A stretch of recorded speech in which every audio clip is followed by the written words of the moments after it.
Presenting the classics of Sam P. Chaladurai. Sam P. Chaladurai அவர்களின் போதனை களஞ்சியத்திலிருந்து. சங்கீதம் 91 திருப்புவோம். 7ஆம் வசனத்திலிருந்து வாசிப்போம். உன் பக்கத்தில் 1000 பேரும் உன் வலதுபுறத்தில் 10000 பேரும் விழுந்தாலும் அது உன்னை அணுகாது. உன் கண்களால் மாத்திரம் நீ அதை பார்த்து துன்மார்க்கருக்கு வரும் பலனை காண்பாய். எனக்கு அடைக்கலமாயிருக்கிற உன்னதமான கர்த்தரை உனக்கு தாபரமாய் கொண்டாய். ஆகையால் பொல்லாப்பு உனக்கு நேரிடாது, வாதை உன் கூடாரத்தை அணுகாது. இந்த 3 வசனங்களை நாம் இன்றைக்கு பார்க்க போகிறோம்.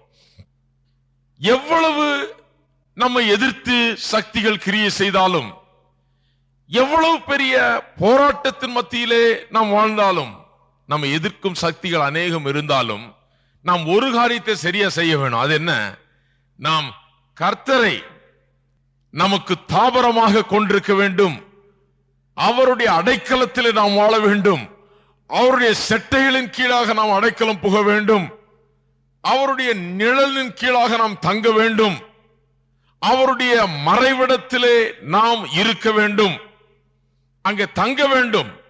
அடைக்கலமாயிருக்கிற உன்னதமான கர்த்தரை உனக்கு தாபரமாக கொண்டாய். தாபரமாக கொண்டாய் என்றால் permanent dwelling place, permanent place to twelve.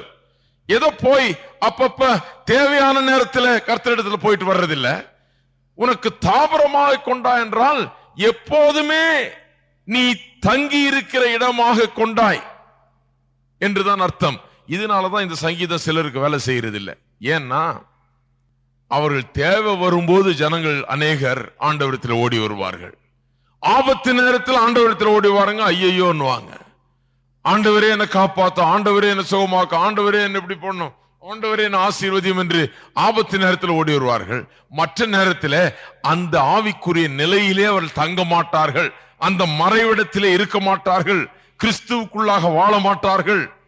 கிறிஸ்துவின் வார்த்தையை கேட்க மாட்டார்கள். கிறிஸ்துவின் வார்த்தையின்படி நடக்க மாட்டார்கள். அந்த ஆவிக்குரிய நிலையிலே அவர்கள் இருக்க மாட்டார்கள். மற்ற நேரத்தில் அவர்களுக்கு ஏதாவது பிரச்சனை வந்தாதான் ஆவிக்குரிய காரியமே ஞாபகம் வருது. கோயில் தான் ஞாபகம் வருது. சில ஆட்களை பார்க்கும் போது எனக்கு தெரியும் ஏதோ பிரச்சனைன்னு. சிலரை பார்த்தாலே தெரியும் ஏதோ பிரச்சனை.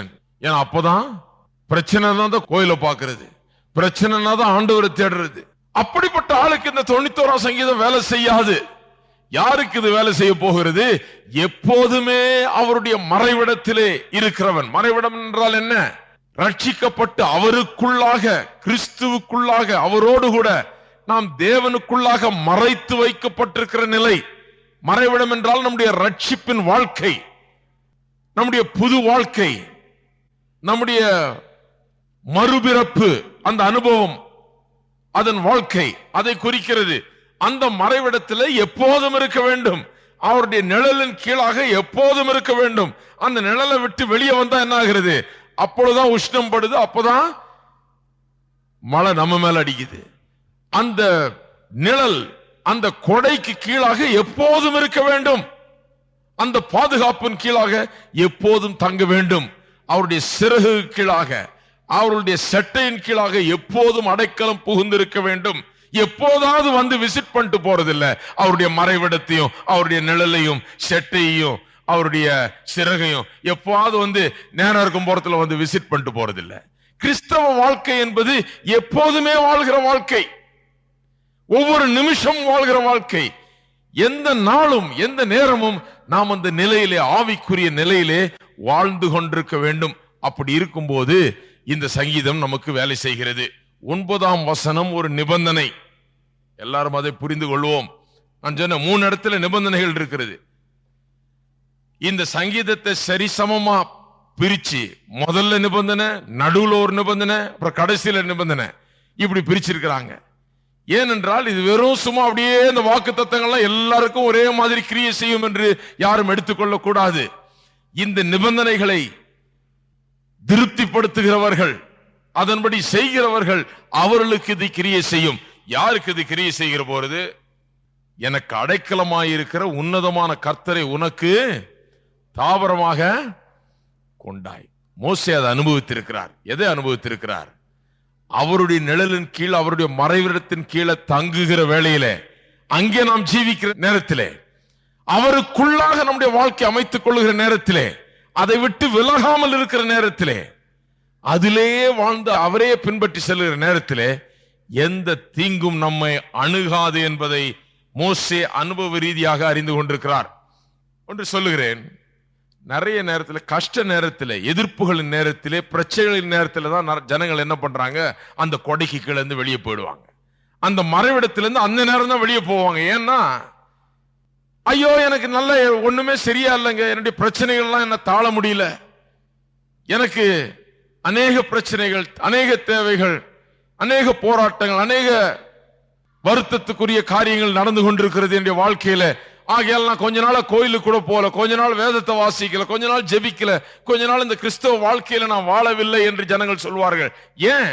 பிரச்சனை வரும்போது அவர்கள் அந்த வாழ்க்கையை விட்டு தூரமாய் போய் விடுகிறார்கள். ஆனா வேதம் என்ன சொல்லுகிறது? பிரச்சனை வரும்போது தான் எங்க இருக்கணும்? இன்னும் ரொம்ப ரொம்ப ஜாக்கிரதையாய் அந்த மறைவிடத்தில், அந்த நிழலில் நாம் இருக்கிறோமா என்பதை பார்த்து கொள்ள வேண்டும். என்ன பிரச்சனை வந்தாலும், எந்த எதிர்ப்புகள் வந்தாலும், எந்த விதமான சோதனைகள் நேரிட்டாலும், அந்த நேரத்தில், அந்த சோதனையின் நேரத்தில் தான் இன்னும் ஜாக்கிரதையா நாம் அந்த நிழலுக்கு கீழே இருக்கிறோமா, அந்த பாதுகாப்பின் மறைவிடத்தில் இருக்கிறோமா என்பதை பார்த்துக் கொள்ள வேண்டும். அந்த சோதனையின் நேரத்தில், ஐயோ எனக்கு சோதனை ரொம்ப அதிகமா இருக்குது, என்னால் முடியலன்னு சொல்லி அந்த மறைவிடத்திலிருந்து வெளியே வந்தா சோதனை இன்னும் அதிகமாகிறது ஒழிய அது குறைகிறது கிடையாது. எதை செய்யக்கூடாதோ அதை கரெக்டா செய்வோம். எல்லாத்திலும் நம்ம பிரச்சனை வர்ற நேரத்துல தான் இன்னும் நடுவில், அந்த கொடைக்கு நடுவில் போய் நின்னுக்கிறோம். எதிர்ப்பு சக்திகள் அதிகமாகிற வேளையிலே, நாம் அதிகமாக தாக்கப்படுகிற வேளையில தான் நாம் என்ன பண்ணோம்? ஜாக்கிரதையாய் அந்த நிழலிலே, அந்த மறைவிடத்தில் இருக்கிறோமா என்று பார்த்துக் கொள்ள வேண்டும். மறுபடியும் மறுபடியும் சொல்லுவாங்க ஜனங்க, பிரச்சனை ரொம்ப அதிகம் தாங்க, இதெல்லாம் முடிட்டு நான் அப்புறம் கோயிலுக்கு வர்றேன். இதெல்லாம் முடிஞ்ச ஆளே, இந்த பிரச்சனை ஆளையே முடிச்சிடும். பிரச்சனை இருக்கும் போதுதான் இன்னும் அதிகமா வசனத்தை தேடணும். பிரச்சனை இருக்கும் போதுதான் இன்னும் வசனத்தினிடத்துல வரணும். நம்முடைய கோட்டை, நம்முடைய அடைக்கலம் என்ன? நம்முடைய கோட்டை என்ன? கர்த்தருடைய வார்த்தையை கேட்டு அதன்படி ஜீவிப்பதுதான் நம்முடைய கோட்டை. அதுதான் நம்முடைய பாயிண்ட் ஆஃப் ஸ்ட்ரெங்த். நம்முடைய பலத்தின் இடம் அதுதான். கோட்டைன்னு சொன்னா அந்த அரண், அதற்கு பின்னாலே நின்று கொண்டு, பாதுகாப்பான அந்த அரணுக்கு பின்னாலே நின்று கொண்டு எதிரியை தாக்குவதுதான் கோட்டை. எங்கிருந்து நீங்க எதிரியை தாக்க முடியும்? சும்மா போய் வெளியில நின்றுட்டு தாக்க முடியாது. அந்த அரணுக்கு பின்னால வந்து நிற்க வேணும். அந்த அரண் என்ன? தேவனுடைய வார்த்தையை கேட்டு அதன்படி செய்வதுதான் அந்த அரண். அந்த அடைக்கலம் என்ன? அடைக்கலம் புகுவா என்று சொல்லி இருக்குது. எங்க அடைக்கலம் புகுகிறது? கர்த்தருடைய வார்த்தைக்குள்ளதான் அடைக்கலம் புக முடியும். பிரச்சனைகள் வரும்போது, போராட்டங்கள் நேரிடும் போது வேதம் சொல்லுகிறது, எல்லா மனுஷருக்கும் வர்ற பிரச்சனை தான் நமக்கும் வருது. ஒண்ணு புது பிரச்சனை இல்லை, எல்லா மனுஷருக்கும் வர்ற பிரச்சனை தான் நமக்கு வருகிறது. அதிலிருந்து தப்பித்துக் கொள்ள வழியை ஆண்டவர் நமக்கு உண்டாக்குறார். எங்க தப்பித்துக் கொள்ற வழி இருக்குது? வசனத்துல தான் இருக்குது. அப்ப தப்பித்துக் கொள்கிற வழிக்குள்ள ஓடி வரணும், அடைக்கலத்துக்குள்ள ஓடி வரணும். வசனத்தை நோக்கி, வசனத்தின் மேல இன்னும் நம்பிக்கை வச்சு, அதிகம் விசுவாசம் வைத்து வசனத்தை நோக்கி வர வேண்டுமே தவிர வசனத்தை விட்டு ஓடக்கூடாது, தேவனை விட்டு விலக கூடாது. எங்க ஓடி வரணும்? பிரச்சனை அதிகமாக ஆக இன்னும் வசனத்துக்குள்ளாக நம்பிக்கை வைத்து, இன்னும் வசனத்துக்குள்ளாக வந்து நாம் அடைக்கலம் புக வேண்டும். அந்த பலத்தினிடத்தில், அந்த கோட்டைக்குள்ளாக நாம் நிற்க வேண்டும்.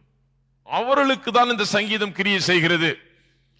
சில நேரத்தில் 91ஆம் சங்கீதத்தை வாசித்து விட்டு அநேகருக்கு பெரிய அதைரியம் தான் ஏற்படுகிறது. இதெல்லாம் சொல்லி இருக்குது, எவ்வளவு அருமையா இருக்குது, பாட்டு தான் பாட முடியுது ஒழிய இதெல்லாம் நடக்குதான்? கண்டிப்பா நடக்கும். எத்தனை பேர் விசுவாசிக்கிறீங்க? நடக்குமா நடக்காதா? ஆனால் நாமும் என்ன பண்ண வேண்டும்? அவரை நாம் அடைக்கலமாய் கொண்டு அவரை தாபரமாக நாம் கொள்ள வேண்டும். தாபரம் என்று சொன்னால் பெர்மனன்ட் டுவெல்லிங் பிளேஸ், ஹாபிடேஷன் என்று ஆங்கிலத்தில் சொல்லப்பட்டிருக்கு, தங்குமிடம்.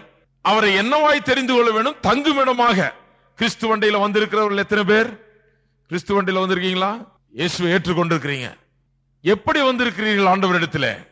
இனிமேல் நான் இங்கேயே தான் தங்கிட போறேன், ஆண்டவருக்குள்ளேயே தான் நான் ஜீவிக்க போறேன், இனிமே என்னுடைய வாழ்க்கை இதிலே தான், இனிமே இயேசுவுக்குள்ளாக தான் என்னுடைய வாழ்க்கை இருக்கிறது, அவருக்குள்ளாக தான் என்னுடைய ஜீவியம் இருக்கிறது, நான் இனி அவருடைய பிள்ளை, நான் அவருக்குள்ளாகவே ஜீவிக்க போகிறேன் என்று சொல்வதுதான் தங்குமிடம். இந்த கிறிஸ்துவுக்குள்ள இருக்கிற வாழ்க்கை நீங்கள் தங்குமிடம், வந்து விசிட் பண்ணிட்டு போற இடம் இல்ல. கிறிஸ்துவுக்குள்ள இருக்கிற வாழ்க்கை என்ன இடம்? தங்குமிடம். எல்லாரும் சொல்லுவோம், கிறிஸ்துவுக்குள்ள இருக்கிற வாழ்க்கை, இந்த மறுபிறப்பின் வாழ்க்கை, இந்த புதிய வாழ்க்கை, நான் தங்குமிடம். எத்தனை பேர் தங்க போறீங்க இதுலயே? ஹல்லேலூயா. இதுலயே தங்கிடணும். இதுக்கு வெளியே போனாதான் வம்பு. இதுக்கு உள்ள இருக்கிற வரைக்கும் வம்பே கிடையாது. இதுக்கு உள்ள இருக்கிற வரைக்கும் எவ்வளவு எதிர்ப்புகள், எவ்வளவு போராட்டத்தை சந்தித்தாலும் அதிலிருந்து நமக்கு விடுதலை உண்டு, பாதுகாப்பு உண்டு, அற்புத விதமான பாதுகாப்பு நமக்கு உண்டு. ஆகையால் பிரச்சனைகள், இரவில் உண்டாகும் பயங்கரம், பகலில் பறக்கும் அம்பு, இருளில் நடமாடும் கொள்ளை நோய், மத்தியானத்தில் பாழாக்கும் சங்காரம், இவைகள் எல்லாம் நடந்து கொண்டிருக்கிறது. ஆனா நாம் எங்க இருக்க வேண்டும்? கிறிஸ்துவுக்குள் இருக்க வேண்டும். அங்கேயே தங்கிவிட வேண்டும். அங்கே தங்குகிற போது அது உன்னை அணுகாது. சிலர் சொல்லுவாங்க, அப்படி சொல்ல முடியாதுங்க, சில நேரத்தில் அது அப்படி ஆயிடுது. கிடையாது, எல்லாரும் சொல்லுவோம், அது உன்னை அணுகாது. வேத வசனம் அது உன்னை அணுகாதுன்னா அணுகாதுதான். அப்புறம் அணுகிச்சுன்னா ஏன் அணுகிச்சுன்னு பார்க்கணும் ஒழிய, சில நேரத்தில் அது அணுகும், சில நேரத்தில் அணுகாதுன்னு சொல்ல முடியாது. ஆண்டவர் சொல்றார், அது உன்னை அணுகாது. எத்தனை பேர் சொல்றீங்க அது என்னை அணுகாதுன்னு? எல்லாரும் சொல்லுவோம், பொல்லாப்பு உனக்கு நேரிடாது, வாதை உன் கூடாரத்தை அணுகாது,